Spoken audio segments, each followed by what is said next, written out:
জুলাইয়ের কোটা সংস্কার আন্দোলন থেকে জুলাই গণঅভ্যুত্থান রূপান্তরিত হয়। সেই গণঅভ্যুত্থান আমরা সফল হই। এই যে কোটা সংস্কার আন্দোলন, সেই আন্দোলন শুরু করেছিল ঢাকা বিশ্ববিদ্যালয়ের শিক্ষার্থীরা। পরবর্তী সেটাকে সারা দেশে চাউর হয়।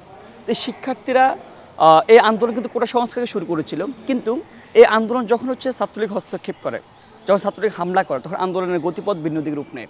আপনি জানেন কি আন্দোলন 15 তারিখের পর থেকে যে বিদ্যমান যে কালচার আছে ছাত্রলীগের যে দাসত্বের কালচার, কুক্ষিগত রাখার কালচার, সেই কালচার থেকে মানুষজন কি তারা মুক্তি চায়, শিক্ষার্থীরা মুক্তি চায়।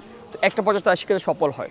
তো ফার্স্ট প্রায়োরিটির জায়গা থেকে শিক্ষার্থীরা চেয়েছিল যে যদি ক্যাম্পাসে শিক্ষাঙ্গনে আমূল পরিবর্তন আনতে হয়, তাহলে শিক্ষাঙ্গনের মধ্যে ছাত্র সংসদ কার্যকর করতে হবে। সেই দাবিটা অগাস্টের পর থেকে যারা প্রশাসনে বসেছেন তাদের মেন ফার্স্ট প্রায়োরিটির জায়গাটা থাকার কথা ছিল। কিন্তু আমরা দেখেছি আজকে 11 মাস পার হয়ে যাওয়ার পরও সুস্পষ্ট কোনো দিক নির্দেশনা কিংবা কোনো রোডম্যাপ আমরা পাই নাই। আমরা দেখেছি 10 মাস পরে এসে বিশ্ববিদ্যালয় প্রশাসনের পক্ষ থেকে একটা নির্বাচন কমিশন গঠন করা হলো। নির্বাচন কমিশন প্রায় অর্ধ শতাধিক মিটিং পরবর্তীতে গত 20 তারিখে তারা জানিয়েছেন যে তারা আগামী 29 জুলাই তারা একটা যে ডাকসুর যে তফসিল ঘোষণা তারা তারিখ নির্ধারণ তারা করেছেন। তো সেই জায়গায় আমরা অবশ্যই একটা আশা জায়গা নেওয়া দিক যে না, 11 মাস পার হলো তারা একটা কাজ করতে যাচ্ছে। তো সেই ক্ষেত্রে আমরা অবশ্যই সাধুবাদ জানাই। তবে আমাদের একটা আশঙ্কার জায়গা, সেটা আমরা বারবার করে বলতেছি যে এই বিশ্ববিদ্যালয় প্রশাসন তারা বুঝে নেয় তাদের ফার্স্ট প্রায়োরিটির জায়গাটা কোনটা। তারা বুঝে নেয় যে কোনটা করলে যে তাদের যে মূল আকাঙ্ক্ষা, জুলাই যে স্পিড, শিক্ষার্থী আদতে কোনটার জন্য তারা মুভ দিয়েছিল সেটা তারা পূরণ করতে পারবে। তারা ফার্স্ট প্রায়োরিটি জায়গাটা বুঝে নেয়। যার কারণ আমরা যখনই গিয়েছি বিশ্ববিদ্যালয় প্রশাসনের কাছে, যে বিসি স্যার তিনি সরাসরি বলেছেন যে দেখো, ডাকসুর বাইরেও আমার 209টা অফিসিয়াল কাজ আছে। তো যে বিশ্ববিদ্যালয় প্রশাসন, যে বিসি, তিনি বলেন যে ডাকসু তার ফার্স্ট প্রায়োরিটির জায়গা না, তার 209টা কাজ আগে, সেটা মনে হয় তো এই জন্যই 11 মাস লেন্দি হয়েছিল।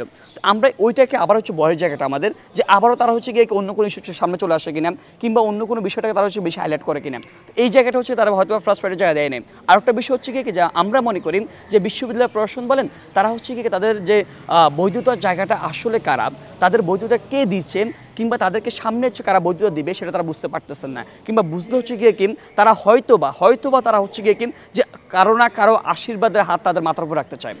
যার কারণে তারা মূল যে শিক্ষার্থীদেরকে তারা মোটা দাগে তারা বড় করে দেখতেছে না। তারা দেখতেছে নির্দিষ্ট গ্রুপকে বড় করে দেখতেছে, তাদের দিক নির্দেশনা শুনতেছে, তাদের পরামর্শ শুনতেছে, তাদেরকে ডাকসুতে আনার জন্য, তাদেরকে রাজি খুশি করার জন্য বিশ্ববিদ্যালয় প্রশাসন বিভিন্ন চিন্তা, বিভিন্ন পরিকল্পনা, বিভিন্ন পদক্ষেপ তারা গ্রহণ করে থাকেন।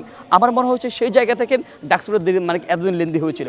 তো এই যে আপনি বলেছেন যে এখন একটা নির্বাচন, একটা ডেট দিয়েছে কমিশন, সেই জায়গায় কোনো আমরা একটা আশা দেখতে পারি কিনা, আমরা আশাটাকে অবশ্যই দেখতে পারি। কিন্তু কথা আবারও যদি তারা তাদের ম্যান্ডেটের জায়গাটা অন্য কারো উপর সঁপে দেয় যে না, ওই গ্রুপকে, ওই ছোটোখাটো গ্রুপকে রাজি করতেই হবে, কিংবা ওদের আশীর্বাদের হাত আমার মাথায় রাখতে হবে, আগামী দিনে আমার পদ পদবি বাড়াতে হবে, যদি শিক্ষকরা চিন্তা করে, সেই জায়গা থেকে হয়তোবা আবারও লেন্দি হবে, হয়তোবা আবারও আমাদের যে আশাটা জেগেছে সেই আশাটা আবারও ব্যর্থ পর্যবেসিত হবে, আমরা আবার আশাহত হব।